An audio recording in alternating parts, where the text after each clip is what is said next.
تمام حضرات، اللہم صلی علی سیدنا محمد وعلی آل سیدنا محمد وبارک وسلم۔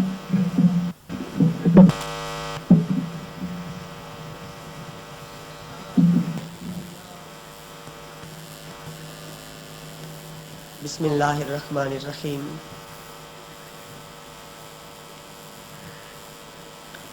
عن ابن عباس رضی اللہ عنہما فی قولہ تعالی لا تحرک به لسانک لتعجل به قال کان رسول اللہ صلی اللہ علیہ وسلم يعالج من التنزیل شدتا وكان مما يحرك شفتيه فقال ابن عباس رضی اللہ عنہما فأنا أحركهما لك كما كان رسول الله صلی اللہ علیہ وسلم يحركهما وقال سعید أنا أحركهما كما رأيت ابن عباس رضی اللہ عنہما يحركهما فحرك شفتيه فأنزل الله تعالى لا تحرك به لسانك لتعجل به إن علينا جمعه وقرآنه قال جمعه لك صدرك وتقرأه فإذا قرأناه فاتبع قرآنه قال فاستمع له وانصت ثم إن علينا بيانه ثم إن علينا أن تقرأه فكان رسول الله صلى الله عليه وسلم بعد ذلك إذا أتاه جبرائيل استمع فإذا انطلق جبرائيل عليه السلام قرأه النبي صلی اللہ علیہ وسلم کما قرأه۔ اللہ تبارک و تعالیٰ کا لاکھ لاکھ شکر ہے، اس کے کروڑہا احسانات ہیں۔ آج بخاری شریف کا تیسرا درس ہم سننے کی سعادت حاصل کر رہے ہیں۔ تاجر تجارت میں خوش اور مست ہے، پیشہ ور اپنے پیشے میں مگن اور مصروف ہے۔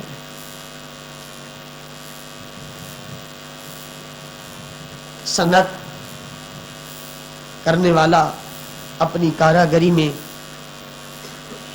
منہمک ہے۔ ہر ایک کا اپنا اپنا دھندا ہے جس میں اس کو سکون ملتا ہے۔ شکر ہے خدا کا، ہمارا دھندا اللہ کے پیارے حبیب صلی اللہ علیہ وسلم کی باتیں کرنا اور سننا ہے، اور ہمارے اس کام میں جو لذت ہے، جو کیف اور سرور ہے، اس میں جو مزہ ہے، جو چاشنی اور مٹھاس ہے، اس کو وہی شخص محسوس کر سکتا ہے جس کا سرکار دو جہاں، سرور کون و مکان، سید الانس والجان، نبی آخر الزمان، دستگیر زمان، غم گسارے جہاں، حامی بے کساں، والی دو جہاں، حبیب کبریا احمد مجتبی حضرت محمد مصطفیٰ صلی اللہ علیہ وسلم کی ذات سے تعلق ہے۔ جن کو ان کی ذات سے محبت ہے وہی ان کی باتوں کی لذت کو اور کیفیت کو محسوس کر سکتا ہے۔ امام ابو حنیفہ رحمت اللہ علیہ کے شاگرد امام محمد بن حسن رحمت اللہ علیہ پچھلی رات کو کتاب کھول کر بیٹھ جاتے۔ ان کو کسی مسئلے کی تلاش ہوتی تھی، ورقوں پر ورقے الٹتے جاتے اور جلدوں پر جلدیں پڑھ پڑھ کر رکھتے جاتے۔ پھر جو مسئلہ ان کو معلوم کرنا ہوتا تھا، جس کی ان کو تلاش ہوتی تھی، جب وہ مسئلہ ان کے سامنے آ جاتا اور اس کو پڑھ کر وہ سمجھ لیتے تو پھر اپنی رانوں پر اپنے ہاتھ مار کر کہتے اینا ابناء الملوک من ہذہ اللذت، کہاں ہے بادشاہوں کے بیٹے، وہ مجھے بتائیں جو مزہ اور لذت دین پڑھ کر ہمیں حاصل ہوتی ہے، کیا تخت پر ان کو وہ لذت مل سکتی ہے؟ یہ اپنا اپنا مزاج ہے، یہ اپنی اپنی طبیعت ہے. بعض طبیعتیں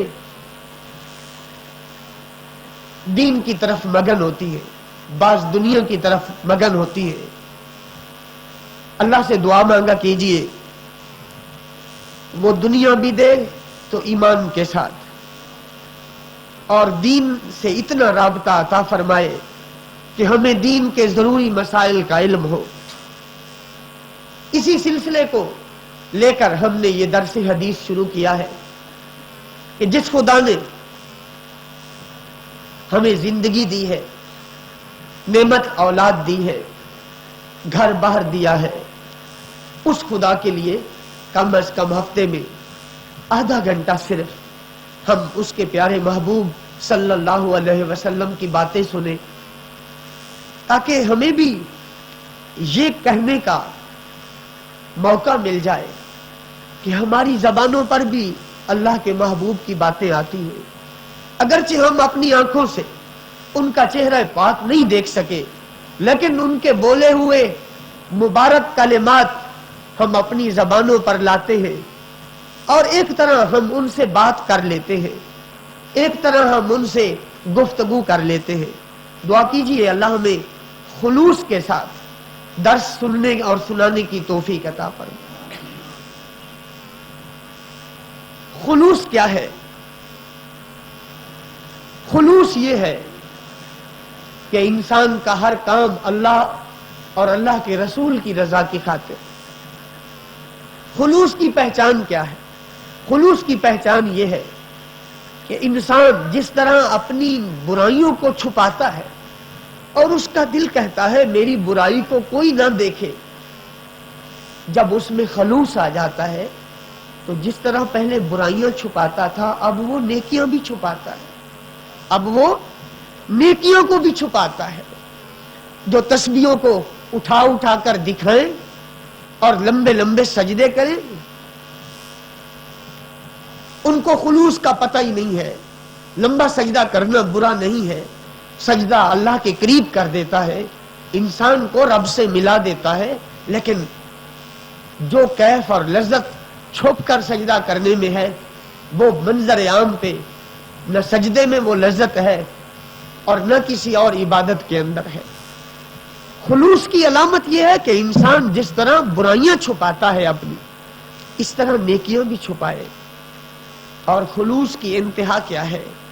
خلوص کی انتہا یہ ہے کہ جب آدمی کے اندر خلوص آ جاتا ہے تو اگر اس کی تعریف کرو تو اس کو بری لگتی، اگر اس کی تعریف کرو تو اس کو، جس بندے کو اس کی تعریف بری لگے اور وہ اپنی تعریف سن کر دکھی ہو جائے، یہ خلوص اور اخلاص کی علامت ہے. اللہ ہم سب کو عطا فرمائے. آئیے بخاری شریف کا درس شروع کرتے ہیں. پہلی حدیث پاک حضرت ابن عباس رضی اللہ عنہ فرماتے ہیں کہ جب جبریل امین وحی لے کر آتے تھے تو اللہ کے محبوب صلی اللہ علیہ وسلم جبریل کے ساتھ اس وحی کی تلاوت فرماتے تھے، اس وحی کی تلاوت فرماتے تھے، اور جلدی جلدی زبان کو ہلاتے تھے، ہونٹوں کو ہلاتے تھے تاکہ بھول نہ جائے، تاکہ بھول نہ جائے. آج بھی طالب علموں کی یہ عادت ہے، استاد جب پڑھاتا ہے تو وہ ایک دفعہ پڑھاتا ہے، یہ 4-5 دفعہ اس کو دوہرا لیتے، رپیٹ کر لیتے کہ کہیں بھول نہ جائے. سرکار دو عالم صلی اللہ علیہ وسلم تیزی کے ساتھ زبان ہلاتے تھے اور تیزی سے اس کو پڑھتے تھے. اللہ تعالیٰ نے یہ آیت نازل کی، لا تحرک بہ لسانک لتعجل بہ. اے محبوب آپ اپنی زبان کو نہ ہلائیے تاکہ آپ اس میں جلدی کریں. آپ کو زبان ہلانے کی اور جلدی کرنے کی ضرورت نہیں ہے. ابن عباس صحابی کہتے ہیں آؤ میں تمہیں دکھاؤں نبی پاک کیسے ہونٹ ہلاتے تھے. پھر ابن عباس نے ہونٹوں کو ہلایا اور کہا رسول اللہ اس طرح ہونٹوں کو ہلاتے تھے جلدی جلدی. ایک اور راوی کہتا ہے کہ میں تمہیں دکھاتا ہوں ابن عباس اپنے ہونٹوں کو کیسے ہلاتے تھے. چنانچہ حضرت عبداللہ بن عباس رضی اللہ عنہ وہ کیفیت، وہ انداز ہونٹوں کے ہلانے کا اور زبان کو تیزی سے چلانے کا بیان کرنے کے بعد کہتے ہیں کہ اللہ تعالیٰ نے آیت نازل کی، فرمایا اے محبوب آپ ایسے نہ کیا کرو، آپ جلدی زبان اور ہونٹ نہ ہلایا کرو۔ چنانچہ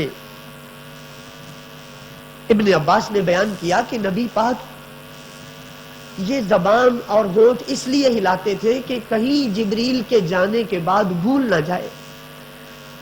اللہ تعالیٰ نے فرمایا محبوب یہ جبریل تمہیں یاد کرانے نہیں آتا، ان علینا جمعہ و قرآنا، تم بس سن لیا کرو، جو یہ پیغام دے چپ کر کے سن لیا کرو۔ ان علینا جمعہ و قرآنا، اس کا آپ کے دل میں ڈالنا اور آپ کو یاد کروانا اور اس کے معنی سمجھانا اور اس کے مطلب سمجھانا، قرآن کے اسرار اور رموز آپ تک پہنچانا، یہ ہمارا کام ہے، یہ ہمارے ذمے ہے۔ چنانچہ ابن عباس کہتے ہیں اس کے بعد جبریل آتے تھے اور رسول اللہ صلی اللہ علیہ وسلم چپ کر کے بیٹھے رہتے، وہ پڑھتے جاتے، سرکار سنتے جاتے۔ جب جبریل واپس جاتے تو سرکار دو عالم صلی اللہ علیہ وسلم الفاظ قرآن کو بھی یاد کر چکے ہوتے تھے اور مفہوم قرآن کو بھی یاد کر چکے ہوتے تھے۔ اس حدیث پاک میں دو چیزیں بیان کی گئی ہے کہ اے حبیب، اے پیارے محبوب صلی اللہ علیہ وسلم، تم مشقت نہ اٹھایا کرو، ہمیں تمہاری مشقت گوارا نہیں ہے، تکلیف نہ اٹھایا کرو، اور جب جبریل آئے تو بس سن لیا کرو۔ اور دوسرا یہ بیان کیا گیا ہے کہ جبریل نے صرف قرآن کے الفاظ پہنچائے ہیں، معنی اور مفہوم یہ محب اور محبوب کے مابین ایک راز ہے، اللہ نے براہ راست قرآن کا مطلب اپنے محبوب کو سمجھایا ہے۔ اس کے بعد حضرت ابن عباس کی روایت ہے، کہتے ہیں کان رسول اللہ صلی اللہ علیہ وسلم اجود الناس، رسول اللہ صلی اللہ علیہ وسلم ساری کائنات کے لوگوں میں سب سے زیادہ سخی تھے، سب سے زیادہ۔ پھر فرماتے ہیں وَكَانَ أَجْوَدُ مَا يَكُونُ فِي رَمَضَانَ حِينَ يَلْقَاهُ جِبْرِيلُ، اور سب سے زیادہ نبی پاک کی سخاوت اس وقت ہوتی تھی جب رمضان شریف میں جبریل آ کر ملاقات کر۔ وَكَانَ يَلْقَاهُ فِي كُلِّ لَيْلَةٍ مِّن رَمَضَانَ، اور جبریل رمضان شریف کی ہر رات میں رسول اللہ سے ملاقات کرتے صلی اللہ علیہ وسلم۔ فَيُدَارِسُهُ الْقُرْآنَ، وہ دور کرتے تھے قرآن پاک کا نبی پاک کے ساتھ ہر رات رمضان شریف۔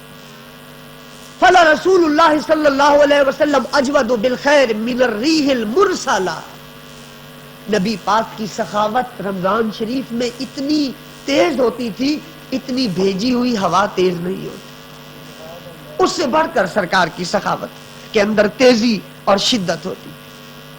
اس حدیث پاک سے معلوم ہوا میرے نبی محتاج نہیں تھے، مفلس نہیں تھے، میرے نبی سارے جہان سے سب سے بڑے سخی ہیں۔ پتا چلا دنیاوی اور اخروی نعمتیں سب سے زیادہ میرے آقا کے پاس ہیں، سب سے زیادہ۔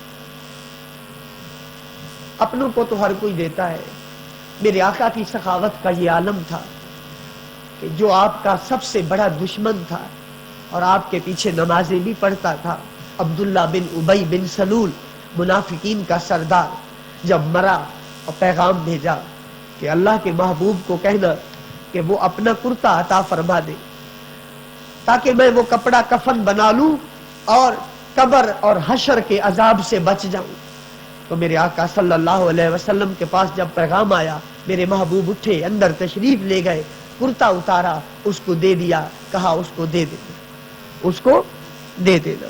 تو اپنے دشمن کو بھی سرکار نے خالی نہیں لوٹایا۔ یہ دربار محمد ہے صلی اللہ علیہ وسلم، یہاں ملتا ہے بن مانگے، ارے ناداں یہاں دامن کو پھیلایا نہیں کرتے۔ یہ دربار محمد ہے صلی اللہ علیہ وسلم، یہاں اپنوں کا کیا کہنا، یہاں سے خالی ہاتھ غیر بھی جایا نہیں کرتے۔ ہے ان لوگوں پر جنہوں نے کہا رسول اللہ صلی اللہ علیہ وسلم کے پاس ایک ذرہ بھی نہیں تھا، وہ کسی چیز کا اختیار نہیں رکھتے تھے. میرے آقا صلی اللہ علیہ وسلم اتنا اختیار رکھتے تھے کہ آپ کی زندگی میں کوئی خالی لوٹا ہی نہیں ہے. مانگنے والے کی مانگ پر منحصر تھا، وہ کیا مانگتا ہے. آنے والے نے کپڑا مانگا تو کپڑا ملا، پیسہ مانگا تو پیسہ ملا، جنت مانگی تو جنت ملی، رب مانگا تو رب ملا. بکریاں مانگی تو بکریاں ملی، اونٹ مانگے تو اونٹ ملے، جائیدادیں مانگی تو جائیدادیں ملی، معافی مانگی تو معافیاں ملی، سونا مانگا تو سونا ملا. اور جنت خریدنا چاہا تو میرے آقا نے جنت بیچ دی. یہ میرے آقا صلی اللہ علیہ وسلم کی سخاوت ہے. اس حدیث پاک سے دوسرا مسئلہ یہ ثابت ہوتا ہے کہ اچھے دنوں میں بزرگوں سے ملاقات کرنی چاہیے. بابرکت دنوں میں جمعہ ہے، جمعرات ہے، سوموار ہے، شب برات ہے، شب قدر ہے، شب میلاد النبی ہے صلی اللہ علیہ وسلم، شب عاشور ہے. بزرگوں کے پاس جانا سنت ہے. جبریل رمضان شریف کی راتوں میں آتے تھے. اس حدیث پاک میں یہ بھی درس ہے کہ رمضان شریف میں نیکیاں زیادہ کرنی چاہیے، کیونکہ پیارے آقا بھی سخاوت زیادہ رمضان شریف میں فرماتے. اس کی وجہ یہ ہے کہ ہر نیکی کا اجر 70 گنا بڑھا دیا جائے. اس سے اگلی حدیث وہ ایک مکالمہ ہے اور بڑی دلچسپ ہے. زبان منکر کی ہے، مقام میرے مصطفیٰ کا ہے صلی اللہ علیہ وسلم. حضرت عبداللہ ابن عباس رضی اللہ عنہ راوی ہے. حضرت عبداللہ ابن عباس فرماتے ہیں مجھے ابو سفیان نے بتلایا.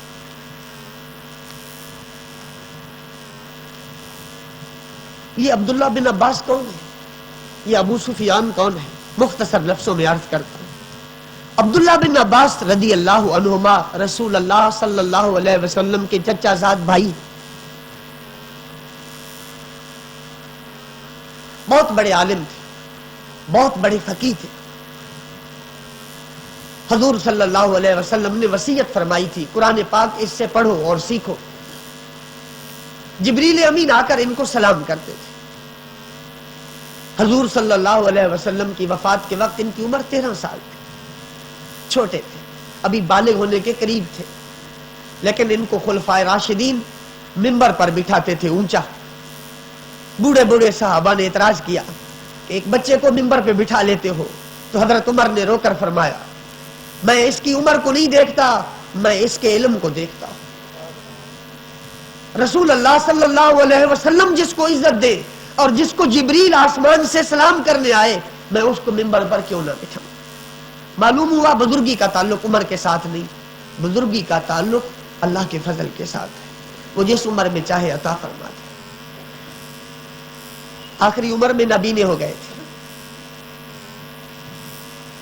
نماز با جماعت کے سخت پابند تھے. جو بندہ جماعت کے بغیر نماز پڑھتا تھا اس کو منافق سمجھتے تھے.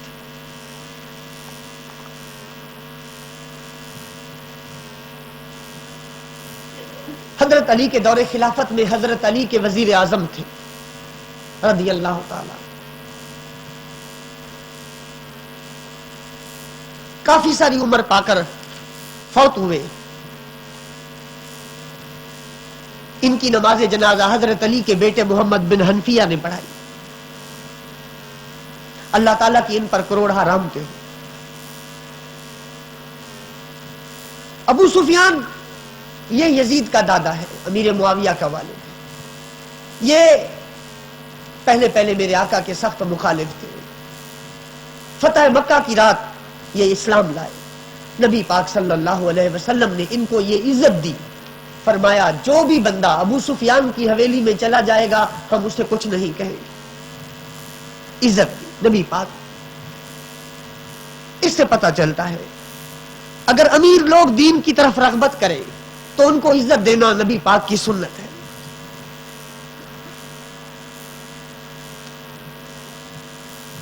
جب یہ صحابی بن گئے اب ان کا ذکر اچھے لفظوں سے کیا جائے گا، ان کے بارے میں برا لفظ کہنے والا بدبخت ہے اور ایمان سے خارج ہے۔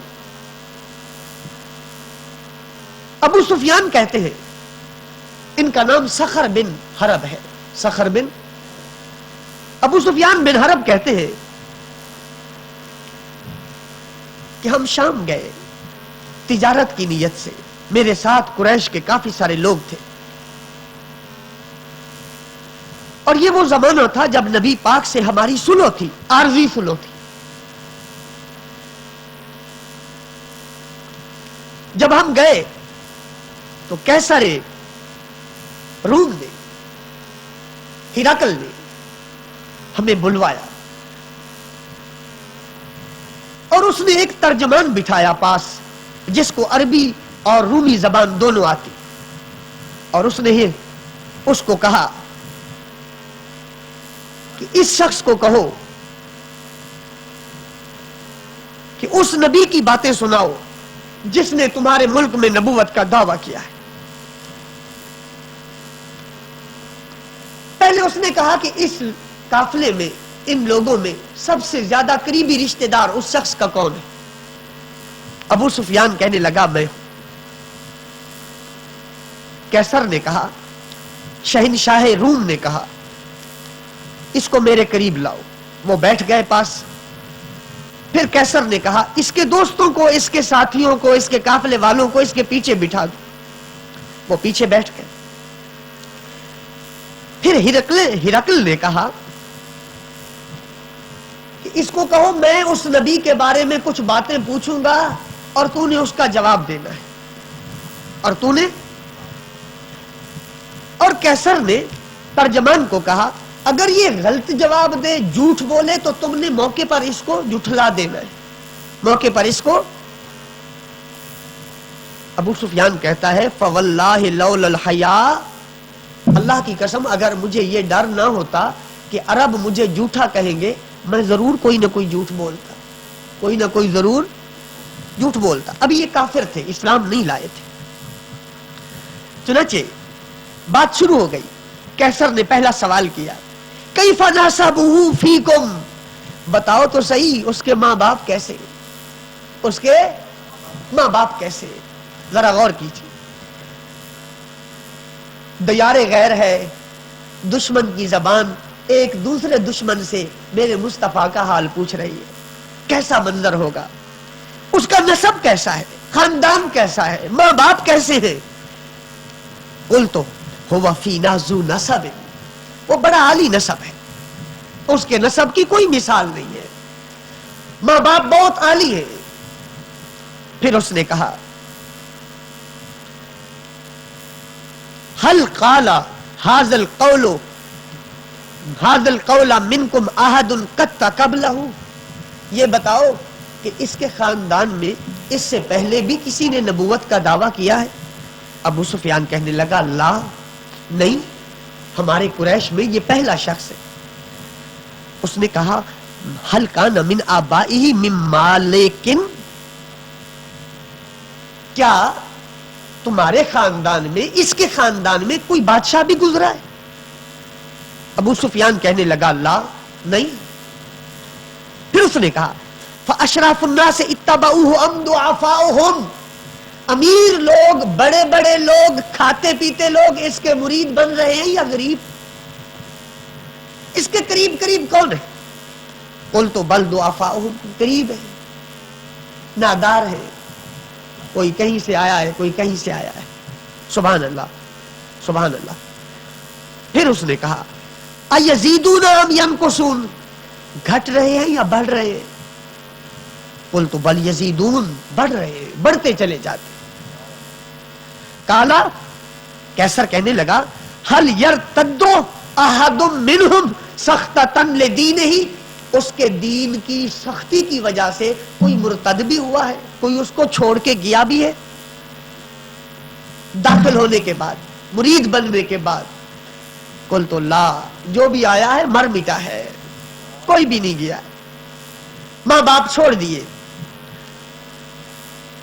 ہرقل نے کہا